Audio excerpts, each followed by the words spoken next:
Hello everybody, I am Viviana. And I'm Angela. We are going to do a video about capitalism and the economic system of USA and the Wall Street. So enjoy the video. Bye. Bye. Hey you! Yes, you! What do you think you heard about the United States? Probably in the State of Liberty, in Coca-Cola, or in the White House. We know that the North American culture is very popular worldwide, particularly its economy. This is one of the major world powers. In the United States are the biggest companies like McDonald's, Coca-Cola and others, known worldwide thanks to its large advertising campaigns, in which everyone is happy, and even in countries like ours, consume these products daily. At first glance, it's the best system that can be, where everyone wins, companies and workers. Thus, the United States is the perfect way of life. They pay well for work, can work in anything you like, as vendor and shoemaker, entrepreneur or babysitter. In fact, you would work under the best conditions with the best lifestyle, such as a large employer. So, you would have money, luxury, all your dreams would become reality. You would live happy and peaceful. That's the Queen American dream. But what would happen if that things really were not that way? What if everything is a conspiracy to deceive? What if we were not real as when you're the prophets of our work? And if all that green dream is an illusion in which we are forced to believe? If for a moment we think about that, we found the definition of the capitalism. The large system designed for the rich are getting richer and the poor poorer. That definition is bad, no? Then another definition would be capitalism is the incredible ability of big businesses to exploit the labor sector and make lots of money by paying workers poorly. None of the definition benefits employers, make it look like tiny giants of the history, but they earn it themselves.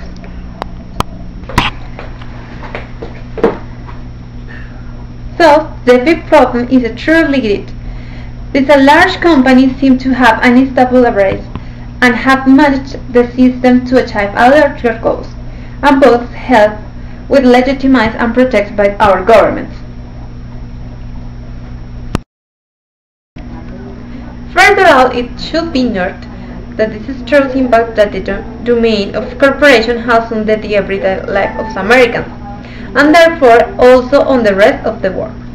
So we put in these terms. What is the price paid by the United States for their love of capitalism? Years ago, that love seemed quite innocent. However, today the American dream is looking more and more like a nightmare. The price paid by families who see their job disappear, stay homes at their savings. America has always been hospitable to inventors, experimenters, and entrepreneurs. The freedom to create a new business is due to the vitality of the USA economy. But economic growth and create many serious problems. Some business grew and became too powerful.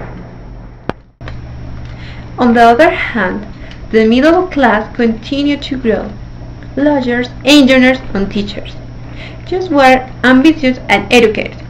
They were looking for political participation, as this would help them defend their ideals as a group.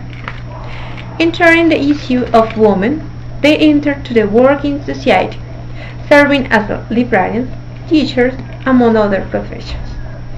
The progressive movement is nutrition women, as women came together to see progress coming up to his confinement.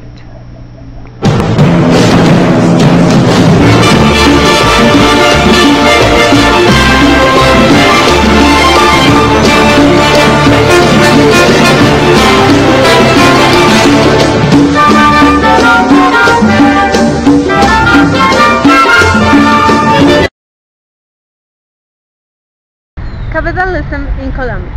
Like everywhere else, what it has implied in Colombia makes the rich richer and the poor poorer. To drive 100% of serving certain income, the lesson is simple. If you are rich, Colombia is the country to live.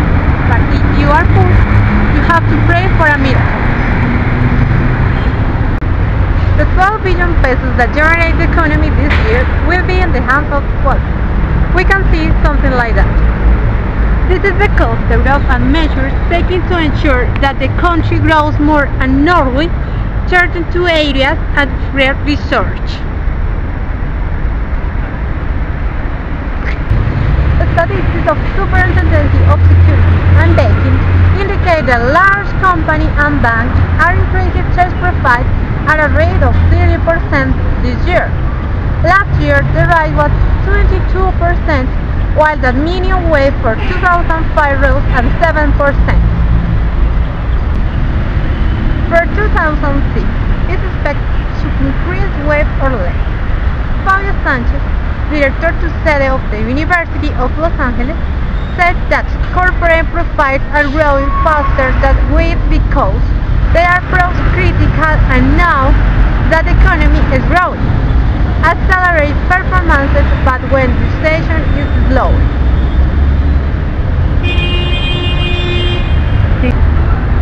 By contrast, wages grow above the same rate of all time.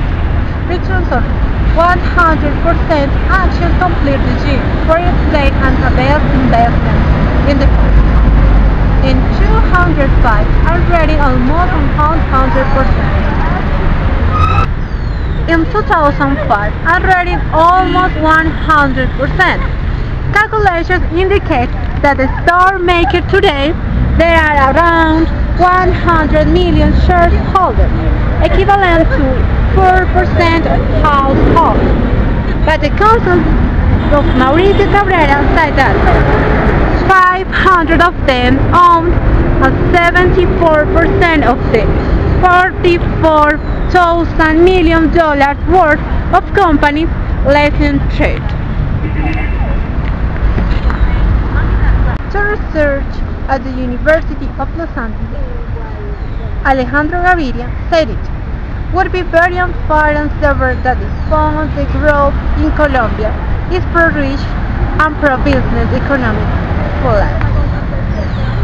But he said the government social programs are short-term policies, and to reach the gap between rich and poor needs to generate much more jobs on skilled labor and provide the real technical training. Okay, that was all about capitalism An economic system and Wall Street. Okay, see you later.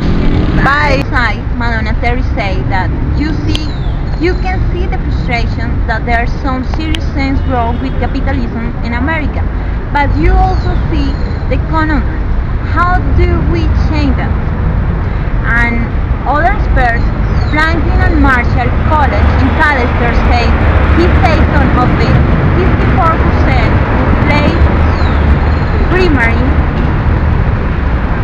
¿Qué pasó? Second, only 54% say the economic system is personally fair to them.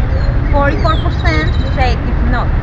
And third, 78% say Wall Street bears a great deal of a fair amount of blame for the economic system.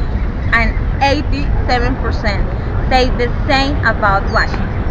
The poll shows that most Americans are paying attention to the protest movement, but most don't know enough to take position. Even among those who have followed the protest closely, 43% don't know enough to say whether they support or oppose the movement goals. About a quarter of all respondents describe themselves as supporters of the movement, and 90% call themselves opponents. Well, like say Angela, I'm going to talk about the economic system of USA and the Wall Street. About that, the most Americans blame the Wall Street for the nation's economic predicament, but they blame Washington more. and in democracy defines itself the capital of capitalism.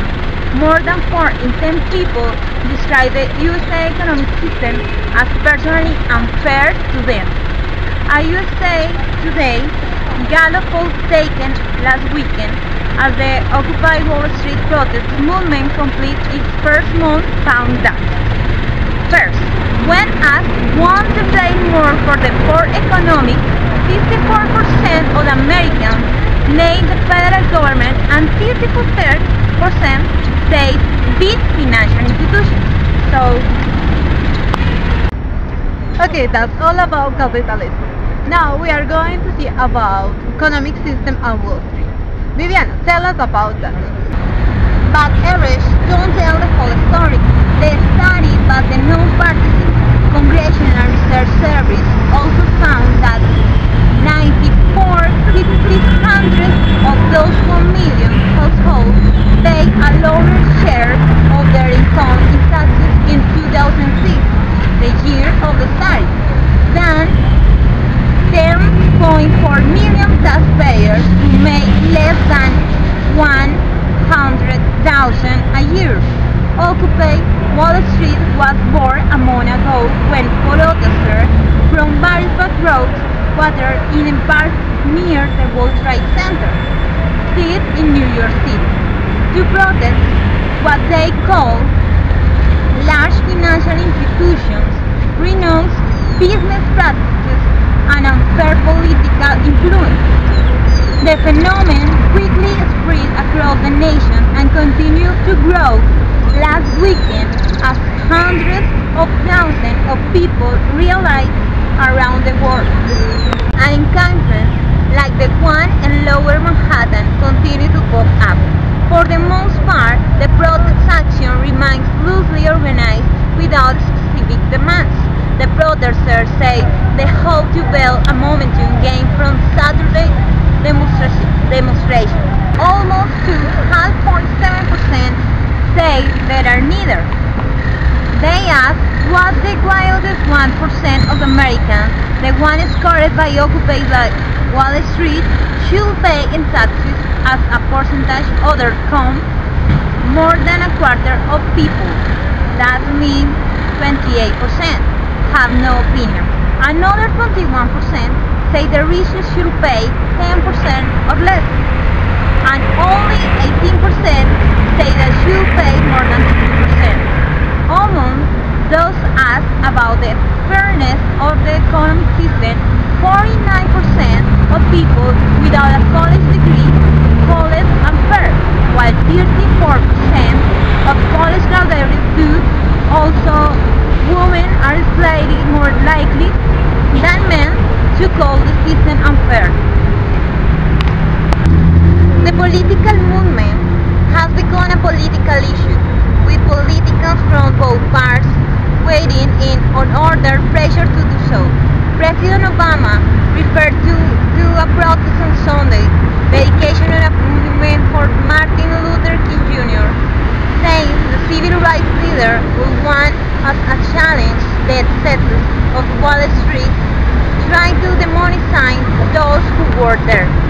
Republican president candidate Mitt Romney, he too, for other hand, has accused sorted by political affiliation. 38% of Republicans say the system is unfair, compared with 44% of Democrats and 49% of Independents. On whom to blame for the economy, only one educational group, people with some postgraduate schooling, were more likely to blame Wall Street instead of Washington. But all others, college grads, college pointed more at Washington. A recent report for Congress concludes that households that report earning more than $1 million a year pay on average about 30% of their income in federal taxes. But the households earning less than 100 pay closer to